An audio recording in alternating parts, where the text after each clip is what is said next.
Assalamualaikum warahmatullahi wabarakatuh. Nama saya Ayu Septiani Nur Salim, Prodi Akuntansi semester 3 pada pelajaran pengauditen 1 dan praktik.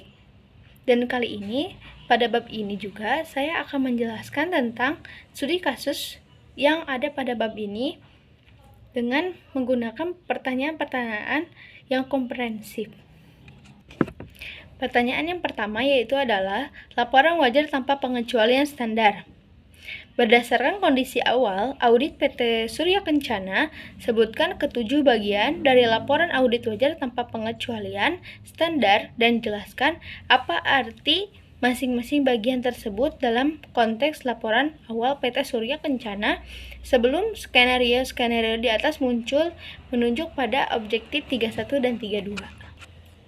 Ada 7 bagian dalam laporan audit wajar tanpa pengecualian standar yang masing-masing artinya memiliki konteks dalam laporan awal PT Surya Kencana sebelum ke-6 skenario itu muncul.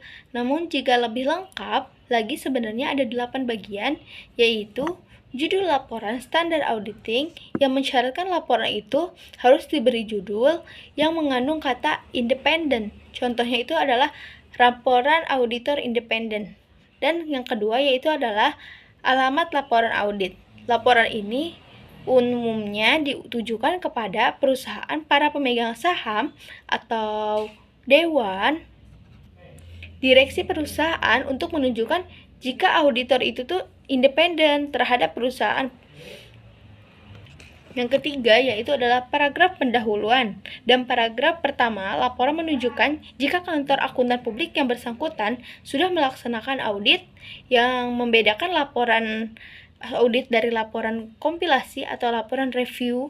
Yang keempat yaitu adalah tanggung jawab manajemen. Dan paragraf ini juga menyatakan jika laporan keuangan merupakan tanggung jawab manajemen, tanggung jawab ini meliputi pemilihan prinsip-prinsip akuntansi yang tepat dan penyelenggaraan pengendalian internal dan pelaporan keuangan yang mencukupi untuk penyajian laporan keuangan yang bebas dari salah saji yang material akibat kecurangan atau kesalahan. Nah, dan tanggung jawab auditor, bagian pada tanggung jawab auditor berisi 3 paragraf, yaitu adalah paragraf pertama yaitu menyatakan bahwa audit telah dilaksanakan sesuai dengan standar auditing yang berlaku umum di Amerika Serikat.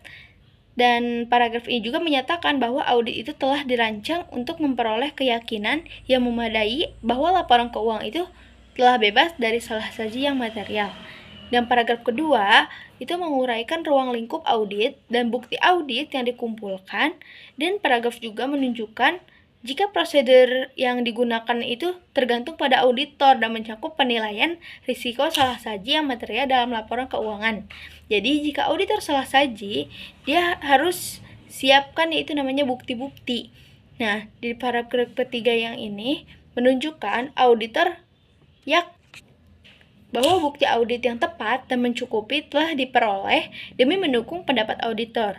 Nah, yaitu paragraf pendapat. Paragraf terakhir dalam laporan audit standar menyatakan kesimpulan auditor berdasarkan hasil audit atau pendapat yang dinyatakan oleh auditor setelah dia melakukan audit dan menyimpulkan hasilnya. Yang terakhir yaitu adalah nama dan alamat KAP. Nama dan mengidentifikasi kantor akuntan publik atau KAP atau praktisi yang melaksanakan audit. Biasanya yang ditulis adalah nama kantornya, nama kantor akuntan tersebut, akuntan publik tersebut. Nah, itu karena seluruh bagian dari kantor akuntan publik itu mempunyai tanggung jawab dan hukum dan profesional untuk memastikan bahwa kualitas audit ini memenuhi standar profesional apa tidak. Tanggal laporan audit, tanggal yang tepat untuk dicantumkan pada laporan audit adalah ketika auditor menyelesaikan prosedur audit di lokasi pemeriksaan, dan tanggal ini merupakan hal yang paling penting bagi para pemakai laporan karena menunjukkan hari terakhir dari tanggung jawab auditor untuk mereview peristiwa-peristiwa penting yang terjadi setelah tanggal laporan keuangan tersebut. Pertanyaan yang kedua adalah pelaporan pengendalian internal. Mengapa auditor perusahaan pada PT Surya Kencana ini yang akan IPO diwajibkan untuk mengesahkan laporan manajemen mengenai efektivitas pengendalian internal atau pelaporan keuangan dan jelaskan elemen-elemen kunci yang akan ada dalam laporan terpisah tentang pengendalian internal mengacu pada gambar 3.3 menunjuk pada objek 3.3. Baik, auditor perusahaan publik itu memang diwajibkan untuk mengesahkan laporan manajemen mengenai efektivitas pengendalian internal atas pelaporan keuangan, karena hal ini memberikan keyakinan kepada investor atau pihak lain jika perusahaan ini memiliki sistem yang memadai untuk memastikan keandalan laporan keuangan. Hal ini sangat penting sekali bagi perusahaan yang akan melakukan IPO, apalagi karena meningkatnya kepercayaan investor pada perusahaan ini yang melakukan audit tersebut. Dan ini juga memiliki elemen-elemen kunci yang akan ada dalam laporan terpisah tentang pengendalian internal atau atas pelaporan. Yang atas pelaporan keuangan itu mereka memiliki elemen. Yang pertama yaitu adalah paragraf pendahuluan, yang kedua paragraf ruang lingkup, dan ketiga paragraf definisi, keempat paragraf keterbatasan yang melekat, kelima paragraf pendapat, keenam yaitu paragraf referensi silang. Pertanyaan yang ketiga yaitu adalah konsistensi aplikasi prinsip akuntansi dalam skenario 1 PT Surya Kencana mengubah metode penilaian persediaan. Bagaimana auditor ini akan memodifikasi laporan auditnya untuk menemukan permintaan perubahan ini, dan mengapa perubahan ini tidak akan menghasilkan opini yang memenuhi syarat, melainkan paragraf penjelasan. Dan bedakan antara perubahan yang memengaruhi konsistensi dan perubahan yang memengaruhi komparabilitas. Baik, paragraf auditor akan memodifikasi laporan audit dengan menambahkan paragraf penjelasan setelah paragraf pendapat. Jadi setelah paragraf penjelasan itu ada setelah paragraf paragraf pendapat untuk menjelaskan perubahan metode penilaian persediaan, dan paragraf ini juga akan menjelaskan sifat perubahan dalam laporan keuangan tersebut. Jadi akan menjelaskan jika keuangan itu memang ada kesalahan atau apa, seorang audit akan menjelaskan dalam paragraf penjelasan tersebut setelah paragraf pendapat. Dan perubahan ini juga tidak menghasilkan opini yang memenuhi syarat, dikarenakan perubahan tersebut diungkapkan dengan cara yang memadai dan laporan keuangan. Jika perubahan tersebut tidak diungkapkan dengan cara yang memadai, atau jika auditor tidak setuju dengan perubahan tersebut, maka auditor akan mengeluarkan opini yang memenuhi syarat atau opini yang tidak wajar, dan perubahan ini yang memengaruhi konsistensi.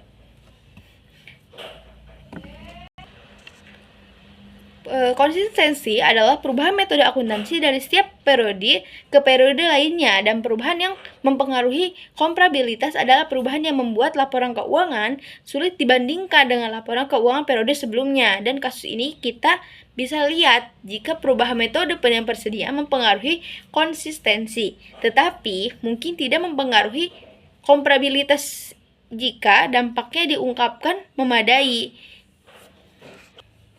Pertanyaan yang keempat yaitu adalah kelangsungan usaha. Dalam skenario 2, ada keraguan signifikan tentang kelangsungan usaha PT Surya Kencana, dan jenis laporan audit apa yang sering mungkin dikeluarkan oleh auditor, dan bagaimana laporan tersebut akan dimodifikasi. Apakah ada opsi lain, dan mengapa opsi tersebut tuh jarang digunakan? Nah, jenis laporan audit yang paling mungkin dikeluarkan adalah laporan audit dengan paragraf penjelasan yang menyatakan bahwa adanya keraguan substansial tentang kemampuan PT Surya Kencana untuk melanjutkan usahanya. Dan laporan tersebut akan dimodifikasi dengan menambahkan paragraf setelah paragraf penjelasan yang menjelaskan tentang laporan keuangan ini.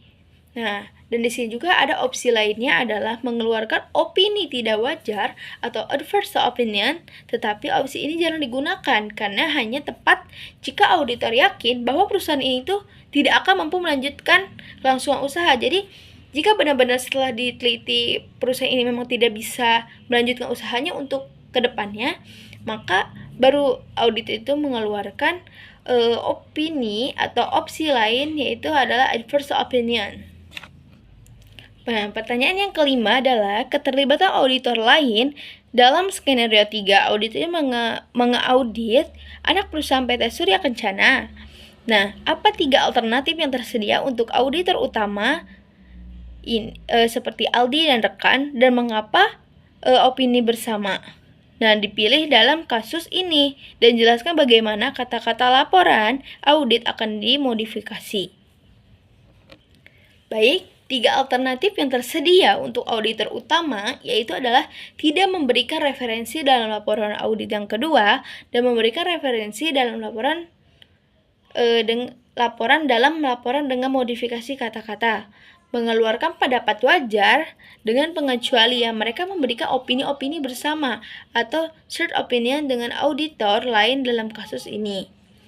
Nah, mereka memberikan opini bersama atau share opinion dengan auditor lain adalah kasus ini. Opini bersama dipilih karena auditor yang utama dan auditor yang lain setuju dengan laporan keuangan anak perusahaan dan ingin berbagi tanggung jawab atas laporan tersebut. Dan kata-kata laporan audit akan dimodifikasi untuk menunjukkan bahwa laporan tersebut itu mencakup laporan keuangan anak perusahaan yang diaudit oleh auditor lain. Oleh karena itu juga, laporan tersebut juga akan mencantumkan nama auditor lain dan opini mereka atas laporan keuangan anak perusahaan.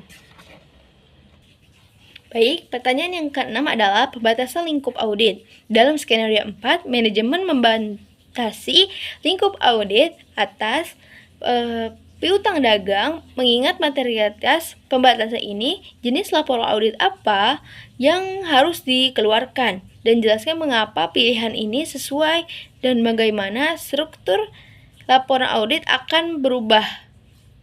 Yang misalnya dimodifikasi itu dihilangkan atau apanya paragrafnya. Baik, laporan audit yang dikeluarkan adalah laporan wajar dengan pengecualian.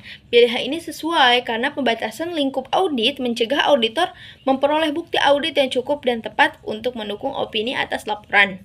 Nah, dan laporan keuangan ini secara keseluruhan, dan jika auditor ini menyimpulkan bahwa kemungkinan salah saji material yang tidak terdeteksi bersifat material tetapi tidak pervasif, maka opini wajar dengan pengecualian akan dikeluarkan.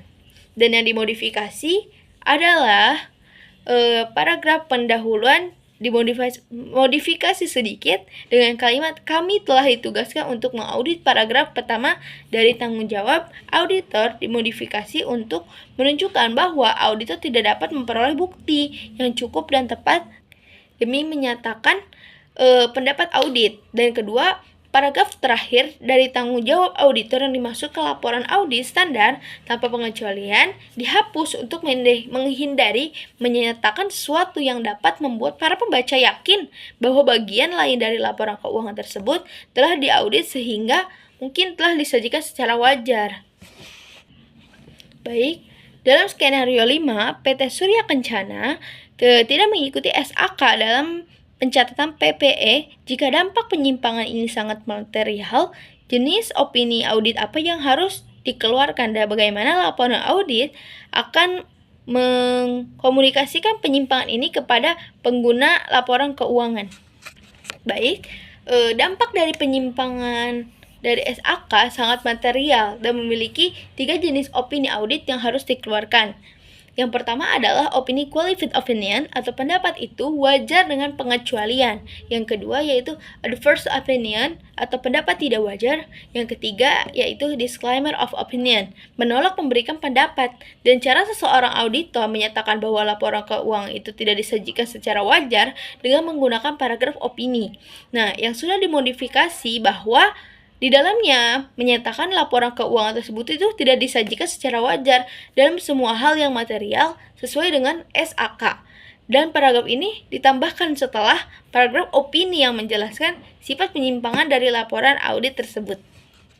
Pertanyaan yang ke-8 yaitu adalah independensi auditor. Dalam skenario 6 ditemukan kurangnya independensi auditor. Jenis laporan audit apa yang wajib dikeluarkan? Terlepas dari materialitas dan mengapa pernyataan independensi itu begitu ketat dan bagaimana laporan audit akan disusun dalam kasus ini. Baik, ketika independensi auditor terganggu, auditor harus mengeluarkan laporan audit dengan opini tidak memberikan pendapat atau disclaimer of opinion yang terlepas dari materialitas. Dan mengapa independensi merupakan persyaratan yang begitu ketat? Karena independensi itu dasar dari kredibilitas opini auditor, karena tanpa adanya independensi, opini auditor akan dianggap bias atau tidak dapat diandalkan oleh para pengguna laporan keuangan. Dan independensi memastikan bahwa auditor bersifat objektif dan tidak dipengaruhi oleh hubungan pribadi dengan klien yang lainnya. Dan seorang auditor akan menjelaskan dengan cara membuat laporan dan hal itu akan menyatakan bahwa audit ini tidak dapat memberikan opini karena kurangnya independensi. Dan pernyataan ini harus jelas dan tegas menjelaskan apa alasan mengapa independensi itu terganggu. Oleh karena itu, pengguna laporan keuangan itu harus tahu apakah auditor itu independensi atau tidak, karena itu sangat penting sekali dalam pembuatan laporan keuangan. Baik, pertanyaan yang ke-9 yaitu adalah proses pengambilan keputusan auditor dan materialities. Mengacu pada tabel 31 dan 32, jelaskan bagaimana auditor akan melalui proses keputusan untuk menentukan jenis laporan audit yang sesuai untuk skenario 4 dan skenario 5. Fokus pada bagaimana tingkat materialitas mempengaruhi keputusan tersebut.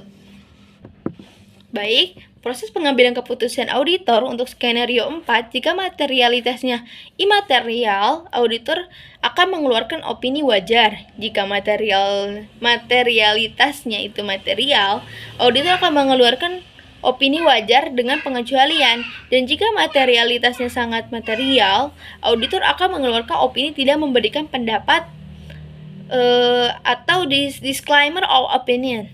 Dan proses pengambilan keputusan auditor untuk skenario 5, jika materialitasnya imaterial, auditor akan mengeluarkan opini wajar tanpa pengecualian. Dan jika materialitasnya material, auditor akan mengeluarkan opini wajar dengan pengecualian. Dan jika materialitasnya sangat material, auditor akan mengeluarkan opini tidak wajar atau adverse opinion. Baik, pertanyaan yang terakhir yaitu nomor 10, lebih dari satu kondisi jika dalam audit yang sama PT Surya Kencana memiliki keraguan kelangsungan usaha yang signifikan dan manajemen menolak untuk mengungkapkan informasi material terkait balasan pembayaran dividen yang disyaratkan oleh perjanjian debenture. Bagaimana auditor harus memodifikasi lapor auditnya? Baik, dari identifikasi dua kondisi yang ada, kondisi yang saling terkait yaitu adalah keraguan signifikan terhadap kelangsungan usaha atau going concern. PT Surya Kencana dan manajemen menolak mengungkapkan informasi material terkait batasan pembayaran, dan seorang auditor ini harus memodifikasi laporan auditnya jika telah terjadi salah saji dalam laporan keuangan ini agar mencerminkan kedua kondisi tersebut ini yang sebenarnya. Dan jika keraguan kelangsungan usaha, auditor harus menambahkan paragraf penjelasan atau explanatory paragraph dalam laporannya untuk menarik perhatian pembaca pada masalah kelangsungan usaha yang signifikan. Dan untuk penolakan manajemen mengungkapkan informasi material, auditor harus mengeluarkan opini wajar dengan pengecualian atau tidak wajar atau bisa disebut adverse opinion tergantung pada tingkat materialitasnya. Dan informasi yang tidak diungkapkan tersebut. Dan jika dua kondisi tersebut, auditor harus mempertimbangkan antara gabungan dari keduanya, dan auditor harus mengeluarkan opini yang paling konservasi.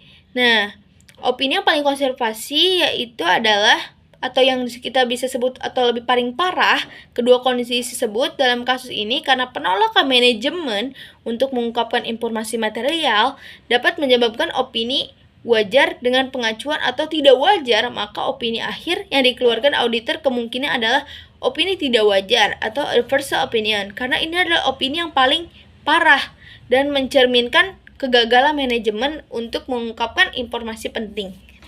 Baik, mungkin ini sudah akhir dari jawaban studi kasus saya. Maaf bila ada kesalahan. Wassalamualaikum warahmatullahi wabarakatuh.